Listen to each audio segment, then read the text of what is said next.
യുദ്ധമേഖലയിലൊക്കെ നമ്മൾ ജോലി ചെയ്യുമ്പോൾ സ്വാഭാവികമായിട്ടും നമ്മുടെ കുടുംബത്തിൻ്റെ കാര്യം, അപ്പോൾ അവരേറ്റവും കൂടുതൽ ചിന്തിക്കുന്നത് നമ്മളെക്കുറിച്ചായിരിക്കും. നമ്മൾ യുദ്ധത്തിൻ്റെ കാര്യങ്ങളായിരിക്കും കൂടുതൽ ചിന്തിക്കുക, പക്ഷേ അവർ നമ്മളെക്കുറിച്ചായിരിക്കും ചിന്തിക്കുന്നത്. ആ സമയത്തൊക്കെ അനുഭവങ്ങൾ എങ്ങനെയായിരുന്നു? ചേച്ചി എങ്ങനെയാണ് അതിനെയൊക്കെ നേരിട്ടത്? പ്രത്യേകിച്ചും ആ കാർഗിൽ യുദ്ധം എന്ന് പറഞ്ഞാൽ അത്രത്തോളം ഇൻറ്റൻസ് ആയിട്ടുള്ള നല്ല ഒരു യുദ്ധമായിരുന്നു. അപ്പോൾ സ്വാഭാവികമായിട്ടും കുടുംബത്തിൽ ആ ഒരു വിഷമവും ഒക്കെ അല്ലെങ്കിൽ ആ ഒരു ആശങ്കകളും ഉണ്ടാവുമല്ലോ. ആക്ച്വലി ഞങ്ങൾ മൊബിലൈസ് ആകുമ്പോൾ 14th മെയ്ക്കാണല്ലോ മൊബിലൈസ് ആയത്. അപ്പോൾ അന്ന് ഇയാളും മക്കളും അവിടെ ശ്രീനഗറിൽ വന്നിട്ടുണ്ടായിരുന്നു, ഷാഷാലിൽ. അപ്പോൾ ഇവർ 2 ദിവസം കഴിഞ്ഞിട്ട് തിരിച്ചു പോകണ്ടായിരുന്നു. അപ്പോൾ പെട്ടെന്നാണ് ഞങ്ങൾക്ക് മൊബിലൈസേഷൻ ഓർഡർ കിട്ടുന്നത്. അപ്പോൾ ഒരിക്കൽ മൊബിലൈസേഷൻ ഓർഡർ കിട്ടിക്കഴിഞ്ഞതിന് ശേഷം പിന്നെ നമ്മുടെ ബാറ്റൽ പ്രൊസീജിയർ സ്റ്റാർട്ട് ചെയ്യുമല്ലോ. അപ്പോൾ ഇവരെ സംബന്ധിച്ചിടത്തോളം അതൊരു ഭയങ്കര ഷോക്കായിരുന്നു. ഇപ്പോൾ ഇതിനെ സംബന്ധിച്ചിടത്തോളം പിന്നെ ഒരു കേണലിൻ്റെ ഭാര്യയാണ്. അപ്പോൾ കുറേ അപ്സ് ആൻഡ് ഡൗൺസൊക്കെ സർവീസിൽ കണ്ടിട്ടുണ്ട്. പക്ഷെ അവിടെ വേറെയും 4-5 ഓഫീസേഴ്സിൻ്റെ ഫാമിലീസൊക്കെ ഉണ്ടായിരുന്നു. അപ്പോൾ ഇവരോട് ഒരു ഗുഡ് ബൈ പറയാൻ പോലുള്ള സമയം ഉണ്ടായിരുന്നില്ല. അപ്പോൾ നമുക്ക് ഇങ്ങനത്തെ ഒരു ടാസ്കൊക്കെ കിട്ടിയാലേ നമ്മൾ ബാക്കിയുള്ള എല്ലാ കാര്യങ്ങളും മറക്കും. പിന്നെ പ്രത്യേകിച്ച് ഒരു കമാൻഡിങ് ഓഫീസർ എന്ന് പറഞ്ഞിട്ടുണ്ടെന്നുണ്ടെങ്കിൽ എല്ലാ റെസ്പോൺസിബിലിറ്റീസും നമ്മുടെ മീതെയുള്ളത്. അപ്പോൾ ഇവർ എങ്ങനെ പിന്നെ ഇവരെ ഡിസ്പാച്ച് ചെയ്യും, എന്ന് പോവും, എങ്ങനെ പോവും എന്നുള്ളതൊന്നും യാതൊരു ഐഡിയ ഉണ്ടായിരുന്നില്ല. അത് കഴിഞ്ഞതിന് ശേഷം പിന്നെ ഞങ്ങൾ മൊബിലൈസ് ആയി കഴിഞ്ഞതിന് ശേഷം 3-ാമത്തെ ദിവസമോ 4-ാമത്തെ ദിവസമോ ഒറ്റയാണ്. അപ്പോൾ അതിൻ്റെ ഇടയിൽ ഇയാൾക്കൊന്നും വയ്യാതെ, ഒരു പക്ഷേ എനിക്കറിയില്ല, ഞാൻ ഒന്നും ചോദിച്ചിട്ടില്ല, ഇനി സ്ട്രെസ്സ് കാരണമാണോ എന്താണെന്ന് നോക്കുക. അപ്പോൾ പെട്ടെന്ന് ഒന്ന് വയ്യാതെ. അത് കഴിഞ്ഞതിന് ശേഷം അപ്പോൾ ഒരു JC ഉണ്ടായിരുന്നു, അദ്ദേഹമാണ് അത് ഹാൻഡിൽ ചെയ്തത്. പിന്നീട് കാർഗിൽ പോയതിന് ശേഷം അവിടുന്ന് കമ്മ്യൂണിക്കേഷൻ ഇല്ലായിരുന്നു. ആകെ സാറ്റലൈറ്റ് ഫോൺ വഴി മാത്രമേ നമുക്ക് കമ്മ്യൂണിക്കേറ്റ് ചെയ്യാൻ പറ്റുള്ളൂ. പിന്നെ ഈ RR വഴി, അതായത് റേഡിയോ റിലേ വഴി സംസാരിക്കാം. അപ്പോൾ എനിക്ക് സാറ്റലൈറ്റ് ടെലിഫോൺ തരുന്നത് അന്നത്തെ ഇന്ത്യ ടുഡേയുടെ ഹരിന്ദർ ബവേജ മാഡം അവരായിരുന്നു. അപ്പോൾ അവർ വന്നാലും ഉടനെ തന്നെ എനിക്ക് സാറ്റലൈറ്റ് ഫോൺ തന്നിട്ട് എന്നോട് പറയും, സാർ ഇഷ്ടമുള്ളവരൊക്കെ വിളിക്കും. അപ്പോൾ ഇയാളായിട്ടൊന്ന് ഇത്തിരി ഫ്രീ ആയിട്ട്, അത് 3-4 മിനിറ്റ്. അപ്പോൾ ഞാൻ ബാക്കിയുള്ളവർക്കും ഫോൺ കൊടുക്കും. അല്ലാത്തപ്പോൾ റേഡിയോ റിലേ വഴിയാണ് സംസാരിക്കുന്നത്. അപ്പോൾ ഞാൻ വളരെ പോസിറ്റീവായിട്ടുള്ള കാര്യങ്ങൾ മാത്രമേ പറയുള്ളൂ. കാരണം ഒന്നും അന്വേഷിക്കാനാണെന്ന് യാതൊരു സമയവുമില്ല. കാരണം അതിനേക്കാളും വളരെ പ്രധാനപ്പെട്ട കാര്യങ്ങളാണ് അവിടെ കൈകാര്യം ചെയ്യുന്നത്. അപ്പോൾ ഇപ്പോൾ പോസിറ്റീവായിട്ട് മാത്രമേ സംസാരിക്കാനുണ്ടായിരുന്നുള്ളൂ. എന്ത് തോന്നി കാർഗിൽ യുദ്ധത്തിലേക്ക് സാർ പോയപ്പോൾ? അപ്പോൾ നമുക്കൊന്നും അറിയില്ലായിരുന്നു, കാർഗിലിൽ എന്താ നടക്കണമെന്നൊന്നും അറിയില്ലല്ലോ. പിന്നെ അത് കഴിഞ്ഞ് അവർ യുദ്ധം തുടങ്ങിയപ്പോഴാണ് നമുക്ക് എന്താണ് അവിടെ സംഭവിക്കണമെന്നുള്ളത് ന്യൂസ് വഴി അറിയുള്ളൂ. അപ്പോഴേ അറിയാൻ പറ്റിയത്. അപ്പോൾ നമുക്കൊരു ചെറിയ ടെൻഷനൊക്കെ ഉണ്ടായിരുന്നു, ചെറുതല്ല, ശരിക്കും ടെൻഷൻ ഉണ്ടായിരുന്നു. പിന്നെ നമ്മൾ സെപ്പറേറ്റഡ് ഫാമിലി അക്കോമഡേഷൻ എന്ന് പറയും, നാസിക്ക് അടുത്ത് ദേവലാലിയിൽ താമസിക്കുന്നു. അപ്പോൾ ഞാൻ കഴിയുന്നതും നമ്മുടെ യൂണിറ്റിൽ ഞങ്ങൾ പോയിട്ടില്ല, 315 പോയിട്ടുണ്ടായിരുന്നില്ല. അപ്പോൾ എൻ്റെ അടുത്ത് കുറച്ച് ആൾക്കാരുടെ നമ്പറൊക്കെ ഉണ്ടായിരുന്നു. അപ്പോൾ ഞാൻ ആ സ്ത്രീകളെയൊക്കെ വിളിച്ച് സംസാരിക്കുമായിരുന്നു, വെറുതെ വിശേഷം ചോദിക്കാനും. അങ്ങനെ നമ്മൾ കണ്ടിട്ടില്ലെങ്കിലും നമ്മളൊരു സിഒൻ്റെ ഭാര്യയാകുമ്പോൾ അതിൻ്റെ ഒരു റെസ്പോൺസിബിലിറ്റി ഉണ്ടല്ലോ. അങ്ങനെ ഒരു ദിവസം ഒരു സീമ, മിശ്രയുടെ ഭാര്യയാണ്. അപ്പോൾ മിശ്രയുടെ ഭാര്യയെ വിളിച്ചപ്പോൾ, സീമനെ വിളിച്ചപ്പോൾ സീമ ഭയങ്കര കരച്ചിലായിരുന്നു. എന്താ ചെയ്യുക, എൻ്റെ പിന്നെ ഫാദറിലോ മരിച്ചു, എന്താ ചെയ്യേണ്ടതെന്ന് അറിയില്ല, ഞങ്ങൾക്ക് ആരെ കോണ്ടാക്ട് ചെയ്യണമെന്ന് അറിയില്ല, എങ്ങനെ അറിയിക്കാമെന്നും അറിയില്ല. അപ്പോൾ ഞാൻ പറഞ്ഞു വിഷമിക്കാണ്ടിരിക്കുക. അപ്പോൾ നമ്മുടെ തന്നെ ഒരു ഓഫീസർ അവിടെ അടുത്ത് താമസിക്കുന്നുണ്ടായിരുന്നു. ഞാൻ ഉടനെ പോയിട്ട് അങ്ങേരോട് പറഞ്ഞു, ഇങ്ങനെ സീമയുടെ ഫാദറിലോ മരിച്ചു, എന്താ ചെയ്യേണ്ടത്? അപ്പോൾ പറഞ്ഞു, വേണ്ട വിഷമിക്കേണ്ട, നമുക്ക് ആൾക്കാരെ ഇൻഫോം ചെയ്യാം. മൂപ്പര് ആർമി ഹെഡ് ക്വാർട്ടറിൽ അങ്ങനെ പല സ്ഥലത്തും ഇൻഫോം ചെയ്ത് എന്തായാലും ഇവരുടെ അടുത്ത് ഇൻഫോർമേഷൻ കിട്ടി. അതുകൊണ്ട് മേജർ മിശ്ര, അന്ന് മേജറായിരുന്നു, മേജർ മിശ്രയ്ക്ക് ഒന്ന് ലാസ്റ്റ് റൈറ്റ്സ് ചെയ്യാൻ പറ്റി. അത് വലിയൊരു അനുഗ്രഹമായിട്ട് എനിക്ക് തോന്നിയത്. അല്ലെങ്കിൽ ഞാൻ ആ സമയത്ത് വിളിച്ചില്ലായിരുന്നെങ്കിൽ ഇവരാരും അറിയില്ലല്ലോ, മിശ്രയ്ക്ക് വരാനും പറ്റില്ലായിരുന്നു. അപ്പോൾ ഞാൻ വിചാരിക്കും ചിലപ്പോൾ നമുക്ക് അങ്ങനെ തോന്നിച്ചതായിരിക്കാം, അല്ലെങ്കിൽ നമ്മൾ വിളിക്കില്ല, എപ്പോഴെങ്കിലും ഒരിക്കൽ വിളിക്കാമെന്ന് വിചാരിച്ചാണ്. അപ്പോൾ എനിക്ക് തോന്നി അങ്ങനെ ഒരു നല്ലൊരു കാര്യം ചെയ്യാൻ പറ്റി. വൈദ്യത്ത് ഈ പിന്നെ ഇന്ദിരയുടെ അടുത്തുനിന്നുള്ള ഈ മെസ്സേജ് കിട്ടുമ്പോൾ ഈ മേജർ OP മിശ്ര ടൈഗർ ഹില്ലിൻ്റെ ബേസിൽ ഡിപ്ലോയ്ഡാണ്. അപ്പോൾ ടൈഗർ ഹില്ലിൻ്റെ ബേസിൽ ഒരേ ഒരു ബാറ്ററി കമാൻഡ് മാത്രമേ ഉള്ളൂ. ആ ബാറ്ററി കമാൻഡ് അവർ സീരിയസ് ആയിട്ട് ഇൻവോൾവ് ആയിരിക്കുന്നതാണ് ടൈഗർ ഹില്ലിൻ്റെ. ഞാൻ പറഞ്ഞല്ലോ, എൻ്റെ ഓപ്പറേഷൻ അതിൽ ഇൻവോൾവ് ആയിരുന്നു. അപ്പോൾ ഈ വിവരം അറിഞ്ഞപ്പോൾ മിസ്റ്റർ അവിടെയാണ്, വേറെ ബാറ്ററി കമാൻഡേഴ്സൊന്നും നമുക്ക് അങ്ങോട്ട് അയക്കാനില്ല. അപ്പോൾ ഈ വിവരം അറിഞ്ഞപ്പോൾ ഞാൻ ഉടൻ തന്നെ ബ്രിഗേഡ് കമാൻഡേഴ്സിനോട് പറഞ്ഞു, 2 പേരുണ്ട്, ആർട്ടിലറി ബ്രിഗേഡ് കമാൻഡേഴ്സിനോട് പറഞ്ഞു, ഇൻഫൻട്രി ബ്രിഗേഡിൻ്റെ കമാൻഡോടും പറഞ്ഞു. അപ്പോൾ അവർ പറഞ്ഞു, നോക്ക്, ഒരു ഓഫീസറുടെ അച്ഛനാണ് മരിച്ചിട്ടുള്ളത്, പ്രത്യേകിച്ച് ഒരു എക്സ് ആർമി ഓഫീസർ. അപ്പോൾ പറഞ്ഞിരിക്കുന്നുണ്ട് ഞങ്ങൾക്ക് വിരോധമില്ല, പക്ഷേ ഇവിടെ ടാസ്കിൽ ഒരു കുറവും വരാൻ പാടില്ല. അപ്പോൾ അഥവാ നീ ഇതിന് പൂർണ്ണ ഉത്തരവാദിത്വം എടുക്കും എന്നുണ്ടെന്നുണ്ടെങ്കിൽ നിനക്ക് മിസ്റ്റർ പറഞ്ഞേക്കാം. ഞങ്ങൾക്കിതിൽ ഒരു ഒപ്പീനിയനില്ല. അപ്പോൾ ഞാൻ പറഞ്ഞു, sir okay, I take the risk. അങ്ങനെ ഞാനൊരു ക്യാപ്റ്റനെ, കാരണം മേജേഴ്സ് ഒന്നുമില്ല, ഒരു ക്യാപ്റ്റനെ അവിടേക്ക് ഇത് ചെയ്തു. മിസ്രയ്ക്ക് അതിൻ്റെ ബേസിൽ നിന്ന് നമ്മുടെ അവിടത്തേക്ക് എത്തണമെന്നുണ്ടെങ്കിൽ 8 മണിക്കൂർ, 8 hours ട്രാവൽ ടൈം. കുറേ ദൂരം നടക്കണം, ഏറെ ദൂരം നടന്നിട്ട് 8 മണിക്കൂർ. അപ്പോൾ ഒരിക്കൽ തീരുമാനം എടുത്തു കഴിഞ്ഞോട് കൂടിയിട്ട് ഞാൻ നമ്മുടെ എല്ലാ സോഴ്സിനെ ആക്ടിവേറ്റ് ചെയ്തിട്ട് അപ്പോൾ ഒരു എനിക്ക് അറിയാം, ഒരു കേണൽ ശശികുമാറുണ്ട്. അപ്പോൾ എയറോപി സ്ക്വാഡ്രൺ കമാൻഡ് ചെയ്തുകൊണ്ടിരിക്കുന്നതാണ്, വളരെ ക്ലോസ് ഫ്രണ്ടാണ്. അപ്പോൾ ഞങ്ങൾ തമ്മിൽ വളരെ ഒരുമിച്ച് റെജിമെൻ്റ് ഉണ്ടായിരുന്നു. ഞാൻ ഉടനെ തന്നെ ശശിനെ വിളിച്ചു. ഞാൻ പറഞ്ഞു, ശശി, ഇങ്ങനൊരു സംഗതിയുണ്ട്, നിനക്ക് എന്താ ചെയ്യാൻ പറ്റും? പറഞ്ഞു, സാർ ഞാൻ ഹെലികോപ്റ്റർ ഉണ്ട് പറഞ്ഞു. അങ്ങനെ ശശി സ്വന്തം റിസ്കിൽ ഒരു ഹെലികോപ്റ്റർ അവിടെ വന്നിട്ട് മിശ്ര വരുമ്പോൾ ഹെലികോപ്റ്ററിനെ കാത്തു നിൽക്കണം. ഇതേ വിവരം ഞാൻ 15 കോർ ഹെഡ് ക്വാർട്ടറിലേക്ക് കേണൽ MS ഗുപ്തയായിരുന്നു അവിടുത്തെ കേണൽ GSRT. കേണൽ ഗുപ്തയോട് പറഞ്ഞു, സർ, ഇവിടുന്ന് അവിടം വരെ ഞാൻ എത്തിക്കുന്നുണ്ട്, പക്ഷേ മിശ്രയുടെ അച്ഛൻ്റെ ലാസ്റ്റ് റൈറ്റ്സിന് മിശ്ര എത്തണം. അതിന് സാറിന് എന്തേ ചെയ്യാൻ പറ്റുമോ? എന്നോട് പറഞ്ഞു, സുബു, ഡൽഹി വരെ എത്തിക്കുന്ന കാര്യം ഞാൻ ഏറ്റു. അപ്പോൾ അങ്ങനെ മിശ്രയെ നമ്മൾ ഇവിടുന്ന് ദ്രാസിൽ നിന്ന് ഡൽഹിയിലേക്ക് പറഞ്ഞയച്ചു. ആദ്യം ശ്രീനഗറിലേക്ക് പറഞ്ഞയച്ചു. ശ്രീനഗറിൽ നിന്ന് ഒരു ഹെലികോപ്റ്ററിൽ ഡൽഹിയിലേക്ക് പറഞ്ഞയച്ചു. ഡൽഹിയിലേക്ക് പറഞ്ഞപ്പോൾ CCRTക്ക് അവിടെ ഹോൾഡുണ്ട്. അപ്പോൾ CCRT പറഞ്ഞു, ഇത്രയും റിസ്ക് എടുത്തിട്ട് ഒരു കമാൻഡിങ് ഓഫീസർ ഇതുമാതിരി പറഞ്ഞിട്ടുണ്ടെന്നുണ്ടെങ്കിൽ അവൻ അവിടെ എത്തിയേ പറ്റൂ. അങ്ങനെ CCRT അദ്ദേഹത്തിൻ്റെ എയർഫോഴ്സ് കണക്ഷൻ ഉപയോഗിച്ച് ഒരു ഹെലികോപ്റ്റർ വീണ്ടും അറേഞ്ച് ചെയ്തു. ആ ഹെലികോപ്റ്ററിലാണ് മിശ്ര വീട്ടിലെത്തുന്നത്. അച്ഛൻ്റെ ലാസ്റ്റ് റൈറ്റ്സിൽ പങ്കെടുത്തു. എന്നിട്ടാണ് മിശ്ര തിരിച്ചു വന്നത്. അത് ഞങ്ങളെ സംബന്ധിച്ചിടത്തോളം ഒരു വലിയ ഒരു നേട്ടമായിരുന്നു. അത് കാരണത്താലാണ് അന്ന് ഞങ്ങൾ പിന്നെ ഇപ്പോൾ ഞങ്ങൾ ഇവിടെ 315ൻ്റെ ഗെറ്റുഗതറുണ്ടായിരുന്നു. അപ്പോൾ ആ ഗെറ്റുഗതറിന് പോയപ്പോൾ അവിടെ മേജർ മിശ്ര ഉണ്ടായിരുന്നു. അപ്പോൾ ഞങ്ങൾ എല്ലാവരുടെ അനുഭവങ്ങൾ ഇങ്ങനെ പങ്കുവയ്ക്കാൻ പറഞ്ഞപ്പോൾ ഈ മിശ്ര എന്നോട് ചോദിച്ചു, എന്ത് കരച്ചിലായിരുന്നു പറയാം, ഭയങ്കര പൊട്ടി കരച്ചിലായിരുന്നു. കാരണം അവൻ്റെ അച്ഛന്, കാരണം നമ്മൾ അങ്ങനത്തെ ഒരു റിസ്ക്കാണ് എടുത്തത്, അങ്ങനത്തെ ഒരു ഒക്കെയാണ്. അപ്പോൾ ഇത് നമ്മുടെ മിലിറ്ററിയിലെ ബോണ്ടിങ്ങിനെ പറ്റിയിട്ടാണ് പറയുന്നത്. മിലിറ്ററി ശരിക്കും ഒരു ഫാമിലിയാണ്. നമ്മളിപ്പോൾ നമ്മൾ സ്ത്രീയോ ആൻഡ് വൈഫാകുമ്പോൾ ഒരു അച്ഛനമ്മ എന്നുള്ള ഒരു റെസ്പോൺസിബിലിറ്റി പോലെയാണ് നമുക്ക്. നമ്മൾ ആദ്യം പോയപ്പോഴും ഞാനത് അനുഭവിച്ചുള്ളതാണ്. നമ്മുടെ സീനിയേഴ്സൊക്കെ നമ്മളോട് അതുപോലെയാണ് പെരുമാറിയിട്ടുള്ളത്. ഒരു വീട്ടിലൊരു ചേച്ചി അല്ലെങ്കിൽ ഒരു അമ്മ നമ്മളെങ്ങനെ നോക്കണം അതുപോലെ അവർ നമ്മൾ നോക്കിയിട്ടുണ്ട്. അതുപോലെ ഇപ്പോൾ നമ്മൾ നമ്മുടെ ആ ഒരു സമയം ഇപ്പോൾ നമ്മൾ മറ്റുള്ളവർ ചെയ്യാൻ പറ്റിയതുപോലെ വലിയൊരു ബോണ്ടിങ് ആണ് ആർമിയിൽ. അത് സിവിലിൽ നമ്മൾ ഒരിക്കലും കാണാൻ പറ്റില്ല കേട്ടോ.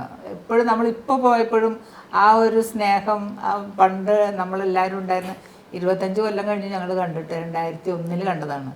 ആ ഒരു 24 കൊല്ലം ആ ഒരു സ്നേഹം, ഒരു ബഹുമാനമൊക്കെ അത് നമുക്ക് പറഞ്ഞറിയിക്കാൻ പറ്റില്ല. ജവാന്മാരുടെ ഭാര്യമാരായാലും അതെ, JCOയുടെ ഭാര്യമാരായാലും അത്, ഓഫീസേഴ്സിൻ്റെയും ആ ഒരു ബോണ്ടിങ് വേറെ ഒരിക്കലും നമുക്കുണ്ടാവില്ല. ആ ഓഫീസേഴ്സിൻ്റെ സ്നേഹവും ആ ഫാമിലീസിൻ്റെ സ്നേഹമൊക്കെ വല്ലാത്തൊരു സ്നേഹം തന്നെയാണ്. ഈ ഇടയ്ക്ക് TV-യിൽ കൂടെ കാര്യങ്ങൾ അറിഞ്ഞിട്ട് ഇവിടെ ചോദിച്ചപ്പോൾ സത്യം TV കൂടെ അറിഞ്ഞായിരുന്നല്ലോ. അങ്ങനെ ഒരു ശരിക്കും വിഷമം തോന്നി. കാരണം നമ്മളിങ്ങനെ നേരിട്ട് കാണുമ്പോഴാണ് പറയണത് ഒന്നും സംഭവിച്ചിട്ടില്ല എന്നുള്ളതേ. ഇപ്പൊ മക്കള് എപ്പോഴും പറയാം, അമ്മ ടിവിയുടെ മുന്നിലിരിക്കരുത്, അമ്മ ടിവിയുടെ മുന്നിലിരിക്കരുത്. കുട്ടികൾക്ക് ഞാനിങ്ങനെ നോക്കിയിരിക്കുമ്പോൾ വിഷമമാണ്, അമ്മ അതൊക്കെ കാണല്ലേ എന്നുള്ളത്. അപ്പോൾ അവരെപ്പോഴും പറയും TV ഓൺ ചെയ്യാൻ സമ്മതിക്കില്ല എന്നൊക്കെ പറയും. പക്ഷെ നമ്മൾക്ക് നമ്മുടെ കാര്യങ്ങൾ അറിഞ്ഞല്ലേ പറ്റുള്ളൂ. ഏതുവരെ വരുന്നില്ല അതുവരെ നമുക്ക് ഇവരൊക്കെ അറിയണമല്ലോ. പിന്നെ ഞങ്ങൾ വൈകുന്നേരം ആകുമ്പോൾ അവിടെ കുറേ ഫാമിലീസ് ഉണ്ട്. അവരുടെ ഹസ്ബൻഡ്സ് ഒന്നും കാർഗിൽ യുദ്ധത്തിൽ പോയിട്ടില്ല. പക്ഷെ ഞങ്ങളെല്ലാവരും കൂടെ വൈകുന്നേരം ആകുമ്പോൾ നടക്കാനിറങ്ങും, നമ്മളിങ്ങനെ ഓരോ കാര്യങ്ങൾ ഡിസ്കസ് ചെയ്യും. അങ്ങനെ വളരെ നല്ലതായിരുന്നു അവിടെ. ഒറ്റയ്ക്കാണെങ്കിലും നമുക്കങ്ങനെ ഒരു ഫീലിംഗ് തോന്നിയിട്ടില്ല. സാറിൻ്റെ second in command, second income. അതെ, അദ്ദേഹം വീരമൃത്യു ആയിരുന്നല്ലോ. അപ്പോൾ അത് കണ്ടപ്പോൾ അപ്പം നമ്മൾക്ക് കാരണം ഞങ്ങൾ ശ്രീനഗറിലെത്തിയപ്പോൾ ഞങ്ങൾ അവിടെ ഒരു ട്രാൻസിറ്റ് ക്യാമ്പ് ഉണ്ട്. അപ്പം നമ്മൾ ആദ്യമായിട്ട് കാണുന്നത് ഈ ദ്വിവേദിയാണ് നമ്മളെ സ്വീകരിച്ചത് തന്നെ അവിടെ. അപ്പോൾ ആ ഒരു ഓർമ്മയുണ്ട്. പിന്നെ അത് കഴിഞ്ഞിട്ട് നമ്മൾ അവിടെ ചെന്നപ്പോൾ ആ കുട്ടികൾ ചെറുതായിരുന്നു. ആ ചെറുതായിരിക്കുമ്പോൾ ഈ കുട്ടികൾ പറയുമായിരുന്നു, സുജാത എന്നാണ് എൻ്റെ മോളുടെ പേര്, ഞങ്ങളും ഇവിടെ ഗ്വാളിയറിലേക്ക് പോകുന്നറിയായിരുന്നു. ഗ്വാളിയറിൽ പോയാൽ ഞങ്ങളും സുജാതയൊക്കെ ഓരോ സ്കൂളിൽ പഠിക്കും, നമ്മൾ ഒരുമിച്ച് കളിക്കും, ഒരുമിച്ച് വളരും. അത് കഴിഞ്ഞിട്ട് നമ്മളിങ്ങനെ അറിയാണ് ദ്വിവേദി ഇല്ല എന്ന് പറയുമ്പോൾ നമുക്കൊരു വല്ലാത്തൊരു വിഷമം തോന്നി. പ്രത്യേകിച്ച് ആ കുട്ടികളെ ആ സ്ത്രീ ആലോചിച്ചിട്ട് അവരവിടെ ഉള്ളപ്പോൾ അവരെ തലേ ദിവസം രാത്രി എത്തിയിട്ടുള്ളൂ. അത് അവർ രാത്രി എത്തി പിറ്റേ ദിവസം പുലർച്ചെയാണ് ഇവർ പോണത്. ആ ഒരു വിഷമം നമ്മൾക്ക് അവരൊക്കെ കാണുമ്പോൾ ഉണ്ടാവുമല്ലോ. ഇപ്പോൾ ആ സ്ത്രീയെ കണ്ടപ്പോഴും അവർ ഞങ്ങളുടെ ഒരു ഓഫീസേഴ്സിൻ്റെ ഡിന്നർ ഉണ്ടായിരുന്നു, അവർ ഒരു ഹോട്ടലിൽ വെച്ചിട്ടായിരുന്നു. പക്ഷേ ആ സ്ത്രീ കംപ്ലീറ്റ്ലി മുഴുവൻ നേരം ഭയങ്കര കരച്ചിലായിരുന്നു. ആ ഒരു കാര്യങ്ങൾ ഇപ്പോൾ നമ്മളെയൊക്കെ കാണുമ്പോൾ അവർക്ക് പഴയ കാര്യങ്ങൾ ഓർമ്മ വരുമല്ലോ, ഭയങ്കര സങ്കടമായിരുന്നു അവർക്ക്. അപ്പോൾ ആ ഒരു വിഷമമുണ്ട് നമ്മൾക്ക്. കാരണം നമ്മൾ ഒരുമിച്ച് എല്ലാം പ്ലാൻ ചെയ്ത് ഒരുമിച്ച് ഒരേ സ്ഥലത്ത് പോകാമെന്നുള്ളതൊക്കെ പിന്നെ പെട്ടെന്നൊരു ആളില്ലാണ്ടാവുകയാണ്. ഒരു വിഷമമുണ്ട്. ഇപ്പോഴും അവരെ കണ്ടപ്പോഴും ആ വിഷമം നമുക്ക് മാറണില്ല. വൈജിത്ത്, ഞങ്ങളുടെ റെജിമെൻറ്റിലത്തെ ഒരു GSU അവിടെ സെൻട്രലിൽ പോസ്റ്റഡ് ആയിരുന്നു. അപ്പോൾ അവിടുന്ന് ഒരു 4 കിലോമീറ്റർ ദൂരത്തിലാണ് നമ്മുടെ സെപ്പറേറ്റഡ് ഫാമിലി. അപ്പോൾ ആര് കാഷ്വാലിറ്റി ആയാലും ആർക്കെങ്കിലും മുറിവേറ്റാലും ഇനി വീരമൃത്യു ആയാലും അവരെ അറിയിക്കും നമ്മൾ. ഈ GSU നമ്മുടെ റെജിമെൻറ്റിലത്താണല്ലോ.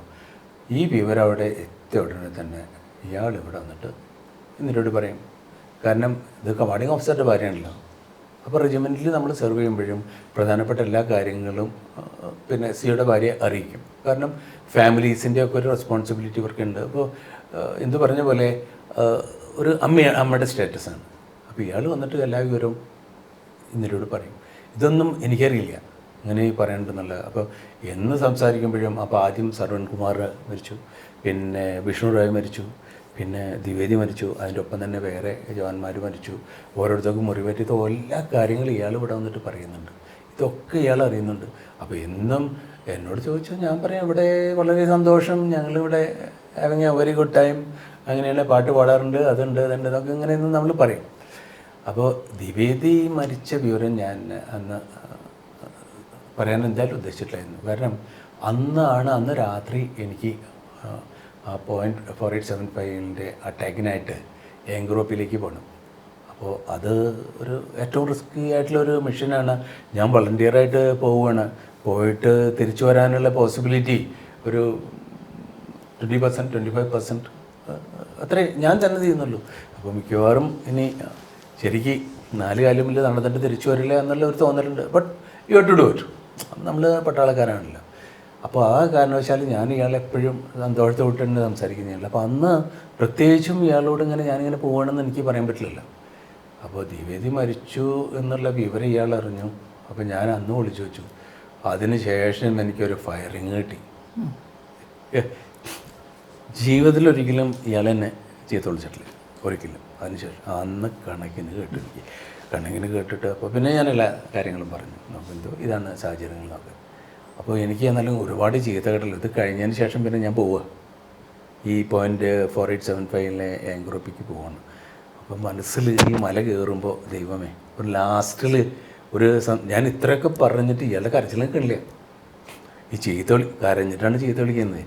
അപ്പോൾ ആ ഒരു ഫീലിങ്ങോട് കൂടിയിട്ടാണ് ഞാൻ ആ ഫീച്ചറിൻ്റെ മെതിക്ക് പോയത്. പക്ഷേ ഈശ്വരൻ തീരുമാനിച്ചത് വേറൊന്നായിരുന്നു. എന്തായാലും ഒരു വിധത്തിലുള്ള അപകടം കൂടാതെ തിരിച്ചെത്തി. സങ്കടം എന്താണെന്ന് വെച്ചാൽ നമ്മളിവരൊക്കെ കണ്ടിട്ട് തിരിച്ചു വന്നതാണല്ലോ. ഞാൻ തീരെ പോയില്ലെങ്കിൽ നമുക്ക് അത്ര വിഷമം വരില്ല. ഈ ആൾക്കാരൊക്കെ നമ്മൾ കണ്ടു, പരിചയപ്പെട്ടു, ഫാമിലീസിനെ കണ്ടു. അത് കഴിഞ്ഞിട്ട് പിന്നെ നമ്മൾ പെട്ടെന്ന് കുറച്ച് കഴിയുമ്പോൾ അറിയണം അയാളവിടെ ഇല്ല എന്ന് പറയുമ്പോൾ നല്ലൊരു മനുഷ്യനായിരുന്നു കേട്ടോ. വളരെ നല്ല സ്നേഹമുള്ള മനുഷ്യനായിരുന്നു. ബ്രില്യൻ്റ് ഓഫീസർ, ബ്രില്യൻ്റ്, എന്താണ് ബുക്കിന്റെ പേര്? ഒന്ന് ഈ ക്യാപ്റ്റൻ കോൺഗ്രസിനെ പറ്റിയിട്ട് നിംബു സാബ് എന്ന് പറഞ്ഞിട്ട് ഒരു ബുക്ക് എഴുതിയിട്ടുണ്ട്. പിന്നെ ലെറ്റേഴ്സ് ഫ്രോം കാർഗിൽ എന്ന് പറഞ്ഞിട്ട് അവരുടെ 2 മക്കളുണ്ട് ദ്വിവേദിക്ക്. ദീക്ഷ ദ്വിവേദി രണ്ട് ബുക്കുകൾ എഴുതിയിട്ടുണ്ട്. അത് ബേസിക്കലി ആദ്യത്തെ book dedicated to her father. അപ്പോൾ അതിൽ ഓരോരുത്തർ അയച്ച ലെറ്റേഴ്സ് ഉണ്ടല്ലോ, അതിനൊക്കെ പറ്റിയിട്ട് വിവരിക്കുന്നുണ്ട്. അപ്പോൾ യുദ്ധം കഴിഞ്ഞതിന് ശേഷം ഇന്നും ഞങ്ങളുണ്ടല്ലോ എല്ലാവരും, ആ കാർഗിൽ ടീം. വൈദ്യുത്ത് നിന്ന് ആലോചിച്ച് നോക്കുക, കഴിഞ്ഞ വർഷം ഈ എല്ലാ സോൾജേഴ്സും ഇവിടെ വന്നത്. അതൊരു കാരണം 25-26 വർഷമായിട്ട് നമ്മൾ ഇവരെ കണ്ടിട്ടില്ല. കാരണം ഇത് കഴിഞ്ഞോടുകൂടി പിന്നെ നമ്മൾ പോസ്റ്റിംഗ് പരിപാടി ചെയ്യുന്നുണ്ട്. അവരിവിടെ വന്നിട്ട് ഇവരോട് വെച്ച് നോക്കൊക്കെ അടുക്കളയിൽ വരണു, പപ്പടം മുറക്കണു, ഭക്ഷണം വിളമ്പണു എല്ലാം. അപ്പോൾ അത് ഒരു കുടുംബമാണ് വാജ്. അപ്പോൾ അതിൻ്റെ നമ്മുടെ ജവാന്മാരിൽ നിന്നുള്ളൊരു ഇതൊന്നുമില്ല, അവരൊക്കെ നമ്മുടെ മക്കളെ പോലെയാണ് പെരുമാറിയിരുന്നൊക്കെ. വാജ് ഞങ്ങൾ എങ്ങനെയായിരുന്നു, ബാക്കിയുള്ള ആൾക്കാർ എങ്ങനെയായിരുന്നു ഏതായിരുന്നു ഒന്നും നമുക്കറിയില്ല. പക്ഷേ അതിൻ്റെ ഒരു എഫക്റ്റ് നമ്മൾ കാണുന്നത് ഇപ്പോൾ നമ്മൾ ഇവിടെ പോയല്ലോ. ഇപ്പോൾ നമ്മൾ പട്ടാൺകോട്ട് പോയപ്പോൾ അവരെല്ലാവരും വന്ന് നമ്മളെ എന്താ പറയുക കാതുതൊട്ട് വന്നിരിക്കണോ, ഇന്നലെ തന്നെ കൈ പിടിക്കണോ, കരയണോ, ഇതൊക്കെ ആയിട്ട്. അപ്പോൾ ആ ഒരു ജസ്റ്റ് കെയറിങ് ദാറ്റ് ഒരു മിലിറ്ററി ലൈഫ് ഇനിയൊരു ജന്മം ഉണ്ടെങ്കിൽ. അതെ, നമ്മൾ ആ ഒരു പറയില്ല 315 പോയപ്പോൾ വലിയൊരു പ്രത്യേകിച്ച് വീണ്ടും ഒരു ജീവിതം കിട്ടിയ പോലെ നമ്മൾ ആ കാർഗിലിൻ്റെ കാര്യങ്ങളും പിന്നെ അവരൊക്കെ കണ്ടു കഴിഞ്ഞപ്പോൾ വല്ലാത്തൊരു സന്തോഷം തോന്നിയിട്ട്. പ്രത്യേകിച്ച് പോയില്ലെങ്കിൽ ഞാൻ പറയുന്നു വരാത്തവർക്ക് നഷ്ടമായി, അത്ര നല്ലതായിരുന്നു. സാറിൻ്റെ ഒരു ഇത്രയും കാലത്തെ പതിറ്റാണ്ടുകളുടെ സൈനിക സേവനമാണ്. ഒരു വലിയ യുദ്ധത്തിൽ പങ്കെടുക്കുകയും ചെയ്തു.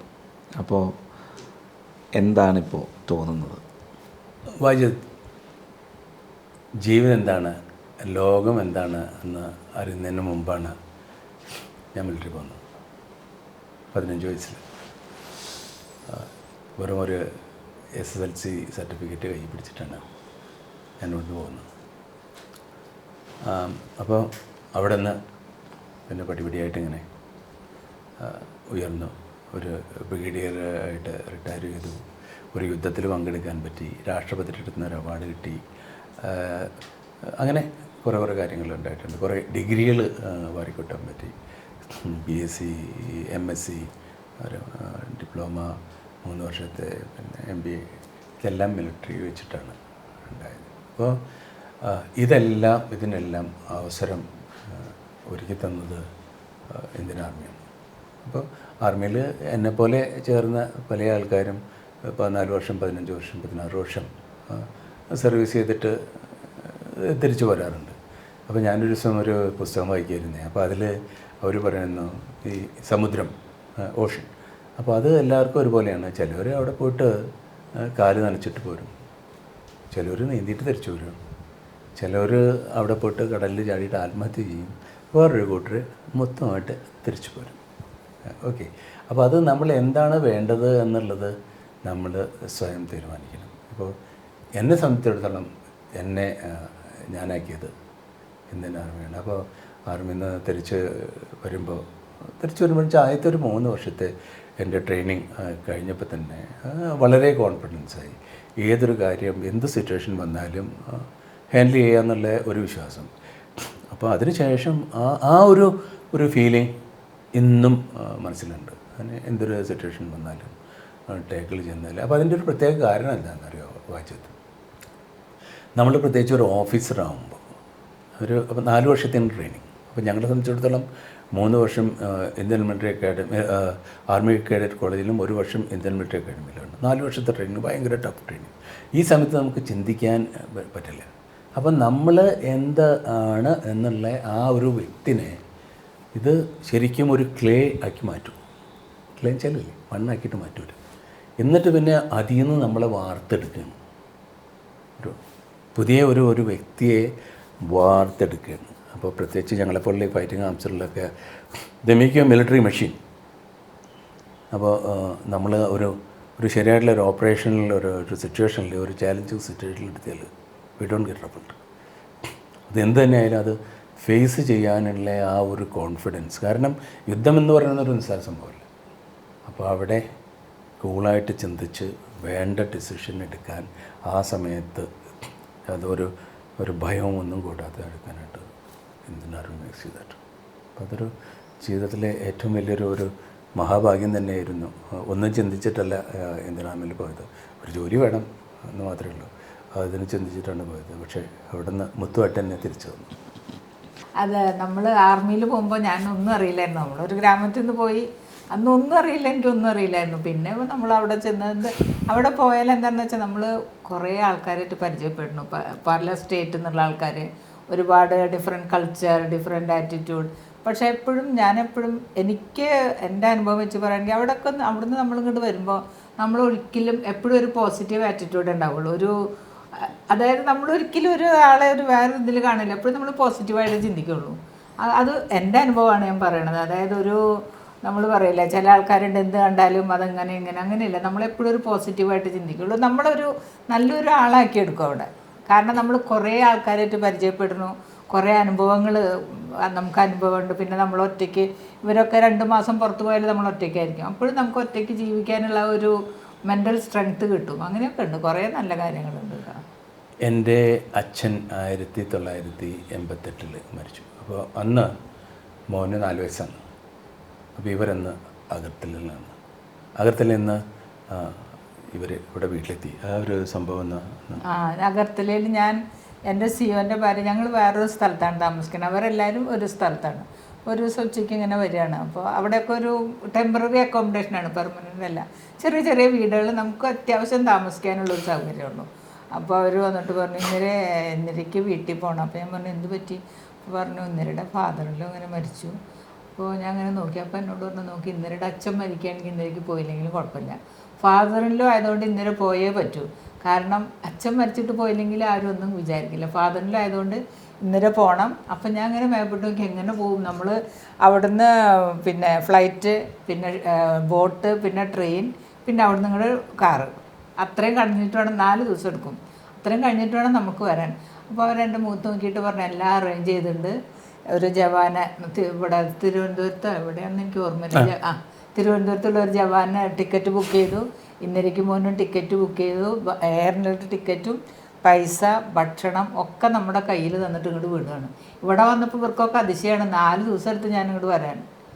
അങ്ങനത്തെ ഒരു അറ്റ്മോസ്ഫിയറാണ് അവിടെ ഉള്ളത്. അല്ലെങ്കിൽ നമ്മുടെ നാട്ടിലൊക്കെ ആണെങ്കിൽ ആരും ചിന്തിക്കില്ലല്ലോ, ഇത്രയും ദൂരം ഒരു ചെറിയ കുട്ടീനെയും പിടിച്ചിങ്ങോട്ട് വരണ്ടേ. അതെല്ലാ കാര്യം അറേഞ്ച് ചെയ്ത് കയ്യിൽ ഭക്ഷണം തന്നിട്ടാണ് അവർ വിട്ടത്. വായിജിത്ത്, അന്ന് ഞാൻ സ്കൂൾ ഓഫ് ആർട്ടിലറി ദേവലാലിയിൽ ഒരു കോഴ്സിന് പോയിക്കാണ്, സ്റ്റാഫ് ഓഫീസേഴ്സ് കോഴ്സിന്. അപ്പോൾ ദേവലാലി എവിടെ, അഗർത്തല എവിടെ?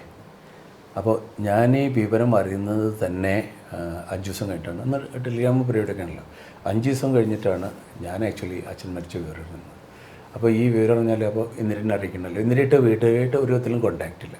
അപ്പോൾ ഞാൻ യൂണിറ്റിലേക്ക് പറഞ്ഞു, വിവരം അറിയിച്ചു, ഇങ്ങനെ അച്ഛൻ മരിച്ചിട്ടുണ്ട്, ഇന്നലെയോട് പറയണ്ട. ഇന്നലെ നേരിട്ട് സംസാരിക്കാൻ പറ്റില്ല. അപ്പോൾ ഒന്ന് വീട്ടിൽ ഫോണൊന്നുമില്ല. അപ്പോൾ ഇന്നലെയോട് വരണ്ട എന്ന് പറയൂ, കാര്യങ്ങൾ ഞാൻ ഹാൻഡിൽ ചെയ്ത് എന്ന് പറഞ്ഞ് പിന്നെ ഞാൻ ഇവിടെ വീട്ടിലേക്ക് വരികയാണ്. അപ്പോൾ എൻ്റെ അനിയത്തി അന്ന് ദുബായിലുണ്ട്, നേരെ താഴെ അനിയത്തി. അവർക്ക് ഒരു 3-3.5 മണിക്കൂറൊക്കെ എടുക്കുള്ളൂ. അവൾക്ക് എത്താൻ പറ്റിയില്ല. പക്ഷേ Indira all the way from there. ഒരു ദിവസം മോൻ്റെ കയ്യും പിടിച്ച് മറ്റേ ജവാൻ എൻ്റെ കയ്യിലൊരു സൂട്ട് കേസുണ്ട്, ഇവർ വീട്ടിലേക്ക് കയറി. Nobody could believe it. That is what Indian army is all about. നമ്മളൊന്നും അറിയണ്ട, നമുക്ക് എന്തെങ്കിലും ഒരു സിറ്റുവേഷൻ വന്നാൽ അതിനെ നേരിടാൻ മറ്റുള്ള ആൾക്കാരുണ്ട്. ഇതിപ്പോൾ ഒരു ഓഫീസറുടെ കാര്യമില്ല, ഒരു ജവാൻ്റെ കാര്യമാണെന്നുണ്ടെങ്കിലും അങ്ങനത്തെ എന്തെങ്കിലും ഒരു ടെലിഗ്രാമോ എന്തെങ്കിലും വന്നിട്ടുണ്ടെന്നുണ്ടെങ്കിൽ അവൻ എന്ത് കാര്യം ചെയ്യണമെങ്കിലും ഇറ്റ്സ് ഇമ്മീഡിയറ്റ്ലി ആവട്ടെ.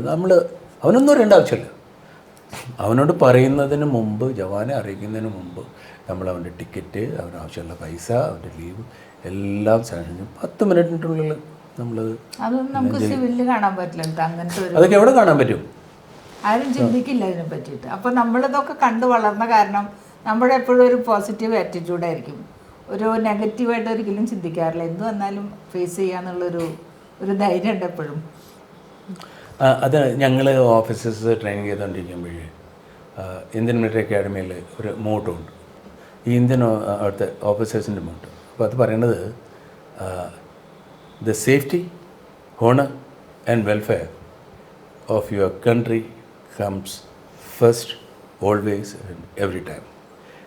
the men whom you command, their safety, welfare, and protection comes second. Your own comfort, welfare, and safety comes last and always last എന്ന് പറയുന്നത്. ഞാൻ എക്സാക്ട് വേർഡ്സ് അല്ല പറയുന്നത്, ഇതാണ് അതിൻ്റെ കണ്ടൻറ്റ്. അപ്പോൾ every army officer follow this motto. എല്ലാവരും ഏറ്റവും ആദ്യം നമ്മുടെ രാഷ്ട്രത്തിൻ്റെ സുരക്ഷ, രാഷ്ട്രത്തിൻ്റെ ഹോണർ, പിന്നെ നമ്മുടെ ജവാന്മാർ. അപ്പോൾ അത് ഇപ്പോൾ നമുക്ക് എല്ലാ ഓഫീസേഴ്സിനെയും പറ്റി പറയാൻ പറ്റില്ല. കാരണം ഒരു കയ്യിൻ്റെ 5 വിരൽ ഒരുപോലെ അല്ലല്ലോ. പക്ഷേ ഏറെക്കുറെ എല്ലാവരും ഫോളോ ചെയ്യുന്ന ഒരു പ്രിൻസിപ്പിളാണ്. അപ്പോൾ അത് കാരണത്താൽ തന്നെയാണ് ഇപ്പോൾ നമുക്ക് കിട്ടുന്ന ഈ സ്നേഹമൊക്കെ. ഇപ്പോഴും ഞാൻ കമാൻഡർ ആയിക്കൊണ്ടിരിക്കുമ്പോൾ ബീനാഗുരിൽ ഇപ്പോൾ കമാൻഡറായിട്ട് 17 വർഷം കഴിഞ്ഞു. അന്ന് ഞങ്ങളുടെ കൂടെ ഉണ്ടായിരുന്ന ജവാന്മാരൊക്കെ ഇന്നലെയായിട്ട് വിളിക്കും. ഇന്നലെയായിട്ട് വിളിച്ചിട്ട് ഇപ്പോഴും ഫോൺ ചെയ്യും.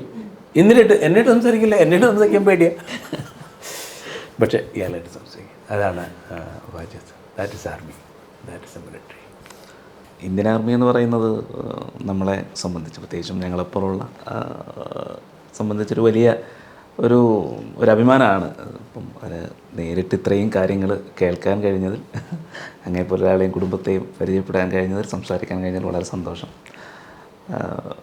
ഇത്രയും കാര്യങ്ങൾ, അതായത് ഈ രാജ്യം അറിയേണ്ട, രാജ്യത്തിന് അഭിമാനമുള്ള ഇത്രയും കാര്യങ്ങൾ ഞങ്ങളോട് പങ്കുവച്ചതിന് എല്ലാ നന്ദിയും. നമസ്തേ. Thank you very much. The pleasure is entirely ours.